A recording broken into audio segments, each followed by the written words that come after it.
Subscribe करें हमारे YouTube channel को और बेल आइकन को प्रेस करें हमारे लेटेस्ट वीडियोस को देखने के लिए।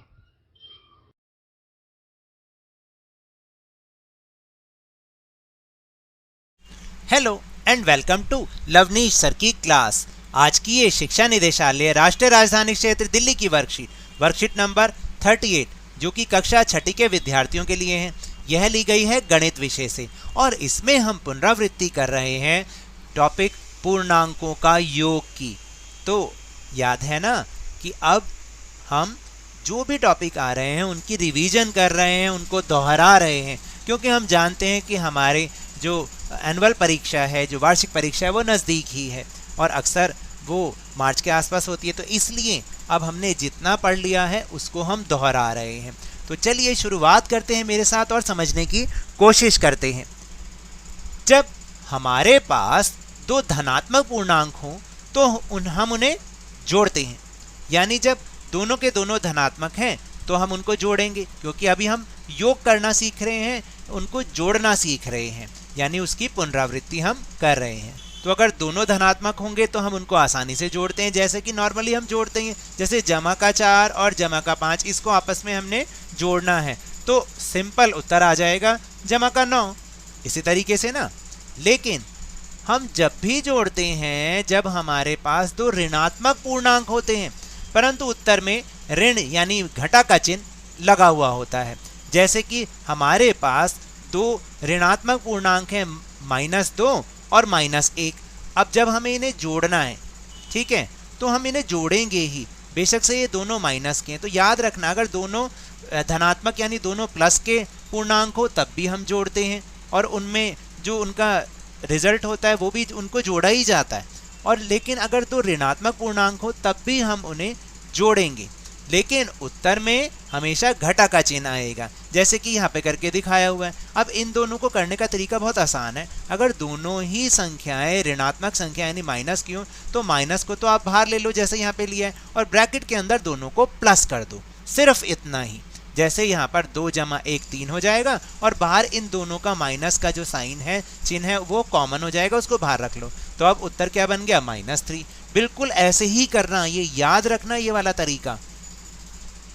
फिर जब हमें एक धनात्मक पूर्णांक और ऋणात्मक पूर्णांक को जोड़ना हो तब हम इन पूर्णांकों के संख्यात्मक मानों को हमें घटाकर देखना चाहिए, परंतु उत्तर के साथ वही चिन्ह लगेगा जो बड़ी संख्या के साथ लगा है। दोनों संख्याओं में बड़ी संख्या जांचने के लिए उनके साथ लगे जमा या घटा के चिन्ह को छोड़ दीजिए। तो याद रखना है। देखो, अब जो तीसरी जो कंडीशन है वो है कि अगर आपके पास दोनों अलग अलग चिन्हों के पूर्णांक हैं, यानी एक धनात्मक है और एक ऋणात्मक, तो जब हम उनको जोड़ेंगे साइन तो हम उस जमा का लगाएंगे लेकिन हम उन्हें घटा करेंगे, है ना अजब सी बात। लेकिन ऐसा ही होता है, अगर हमारे पास दो अलग अलग चिन्हों वाले पूर्णांक होंगे तो जब हम उन्हें जोड़ेंगे तो साइन तो जमा का लगाएंगे लेकिन उसको हम माइनस करेंगे और उत्तर में भी उसका चिन्ह आएगा जिसका पूर्णांक बड़ा होगा। याद रखना, अगर जमा वाला पूर्णांक बड़ा है तो जमा का उत्तर आएगा और अगर घटा वाला पूर्णांक बड़ा है तो घटा का उत्तर आएगा, लेकिन होगा घटाई। जैसे यहाँ पे जमा का 4 है और घटा का 7, इन्हें हमें आपस में जोड़ना है। अब मैंने समझाया था चिन्ह तो जमा का आएगा लेकिन हम इन्हें घटाएंगे, तो अगर 7 में से 4 गए तो हमारे पास बचेगा 3। अब चिन्ह कौन सा लगेगा? क्योंकि 7 माइनस का है और 7 जो है 2 4 और 7 में 7 बड़ा है, इसलिए हम उत्तर में माइनस का चिन्ह लगाएंगे और उत्तर हो जाएगा -3। अब आप समझे? थोड़ा सा अभी हम जब आगे प्रैक्टिस करेंगे ना तो आपको और अच्छे से समझ में आएगा। और फिर उसके बाद संख्या युग्म 5 और -5 में संख्याओं को जोड़ने पर 0 प्राप्त होता है। याद रखना, ऐसी संख्याएं एक दूसरे के योज्य प्रतिलोम कहलाती हैं। शब्द थोड़ा मुश्किल है लेकिन याद कर लो। योज्य प्रतिलोम यानी एक जमा की संख्या है और वही वाली संख्या घटा की भी संख्या है। जैसे यहाँ पर 5 और जमा का 5 और घटा का 5, जब भी ये होगा तो इसका उत्तर आंख मीच के हमेशा 0 कर दो। अब मान लो यहाँ पर अगर मैं जमा का 100 रख दूँ और घटा का 100 रख दूँ, तब भी उत्तर आंख मीच के 0 ही होगा, क्योंकि मैंने क्या बताया है, जब दो अलग चिन्ह होते हैं घटा होती है।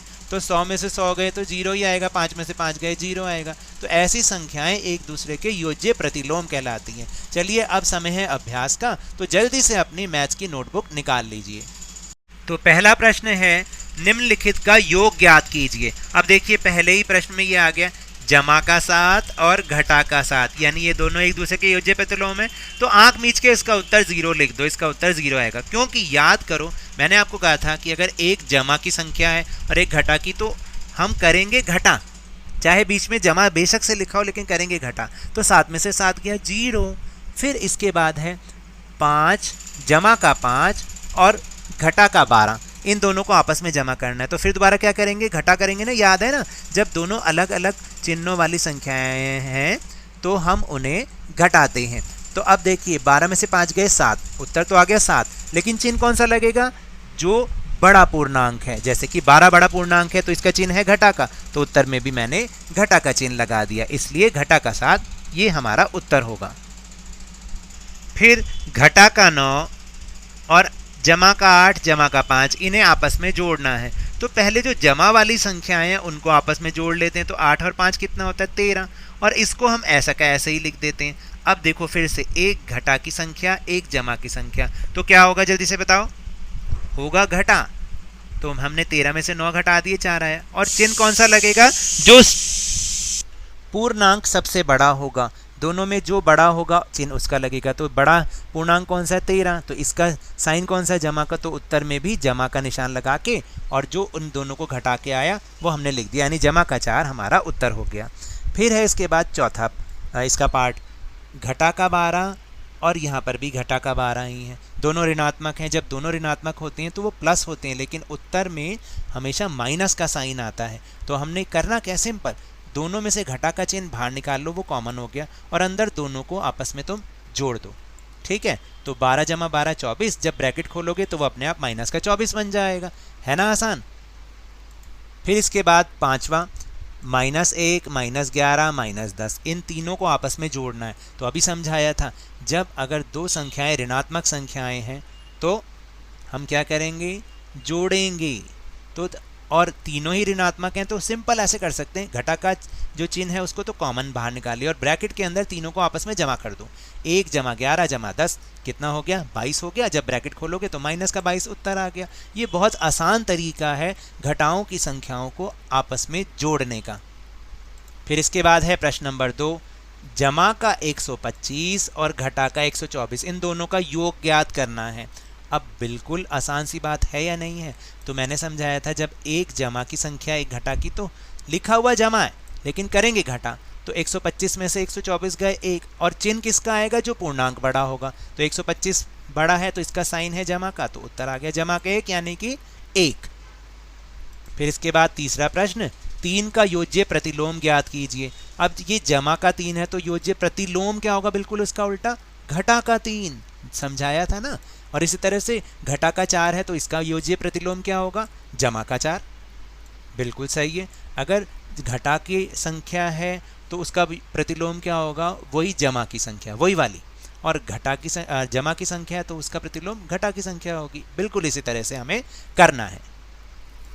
अब आखिरी प्रश्न, घटा का 7, घटा का 8, घटा का 15 और जमा का 30, इन्हें आपस में जोड़ना है, इनका योग ज्ञात करना है। तो पहले तो हम जैसे लिखा है सवाल में वैसे ही लिखा करो हमेशा। अब ये जो 3 संख्याएं घटा की हैं, इनमें से घटा को तो आप कॉमन निकाल लो बाहर, और ब्रैकेट के अंदर इन तीनों को वापस से जमा कर दो, क्योंकि घटाए की संख्या होता तो जमा ही है, तो हमने जमा कर दिया जल्दी से।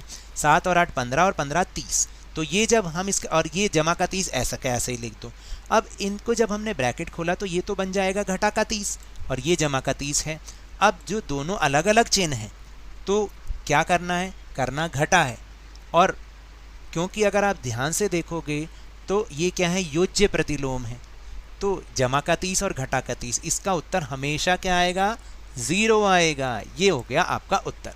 तो ये तो थी आज की वर्कशीट। अगर मेरे इस तरह समझाने से आपको थोड़ा सा भी समझ में आया हो तो इस चैनल को ज़्यादा से ज़्यादा सब्सक्राइब कीजिए, लाइक कीजिए और बहुत ज़्यादा शेयर भी कीजिए। और हम मेरे साथ इसी तरह आसानी से वर्कशीट को समझते रहिए, लेकिन ध्यान और मन लगाकर पूरी मेहनत और लगन के साथ, ऑनलाइन ही सही, पढ़ते जरूर रहिए। और अगर आपको कोरोना वायरस को हराना है तो मास्क अवश्य लगा के रखिए और जब भी संभव हो, जब भी उपलब्ध हो, इसका टीकाकरण अवश्य कराएं, क्योंकि कोरोना को हराना है और ज़िंदगी को एक बार फिर से सुहाना बनाना है। इसी उम्मीद के साथ बहुत बहुत धन्यवाद।